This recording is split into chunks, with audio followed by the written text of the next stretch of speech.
కళ్యాణ్ గారి మీద నమ్మకం లేదు. నేను చాలా సిన్సియర్, హానెస్ట్, జెన్యూన్ అంటున్నారు కదా! ఈ రోజు 5 సంవత్సరాల తర్వాత, 6 సంవత్సరాల తర్వాత కూడా ఆ బ్రాహ్మడు అక్కడ ఆయన స్థలం గురించి ధర్నా చేస్తున్నారు. ఈయన ఎప్పుడైనా ఎళ్ళాడా? మొన్న తెలుగుదేశం పార్టీ నుంచి బోండా ఉమ ఎళ్లి ఆ శిబిరంలో పలకరించాడు. ఈయన ఎళ్లి పలకరించగలరా? ఒక్కసారి ఎళ్లి పలకరించండి చూద్దాం. అంటే చెప్పేదొకటి, చేసేదొకటి. ఈయన మీద నాకు వందలాది కంప్లైంట్లు వచ్చినాయి ఇదివరకు పోతిన మహేష్ గారి మీద. అయితే ఒక బీసీ వర్గానికి చెందినవాడు ఆయన మీద మనం కంప్లైంట్లు ఇచ్చినా కూడా తీసుకోకూడదని చెప్పి కళ్యాణ్ గారికి నేను చెప్పినా కూడా ఆయన ఆగారు.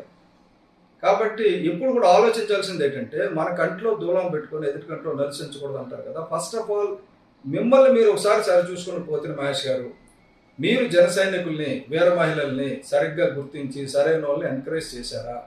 మీరు ఎంతమంది నాయకులు మీరు తయారు చేశారు? మీకు వైసీపీకి సంబంధాలు ఉన్నాయా లేవా?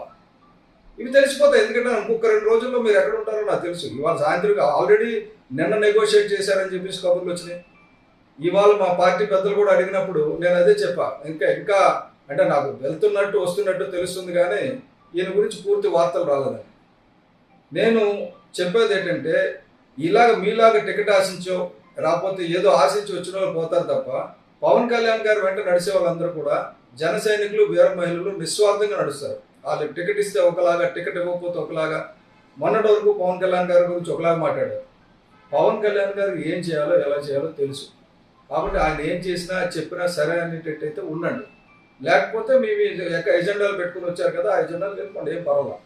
మీరు వెళ్ళిపోయినంత మాత్రాన మీరు మళ్ళీ అందులో మీ వీడియోలో కాపులందరికీ అన్యాయం చేసేస్తున్నారు, జన సైనికులకు అందరికీ అన్యాయం చేస్తున్నారు. నిన్నటి వరకు ఎవరి సంఖ్య ఆపుతున్నారు? కాపులందరికీ అన్యాయం చేస్తుంటే, జన సైనికులకు అన్యాయం చేస్తుంటే ఎందుకు మాట్లాడాలా? బేరం అంతకు పెట్టుకున్నారు మీరు.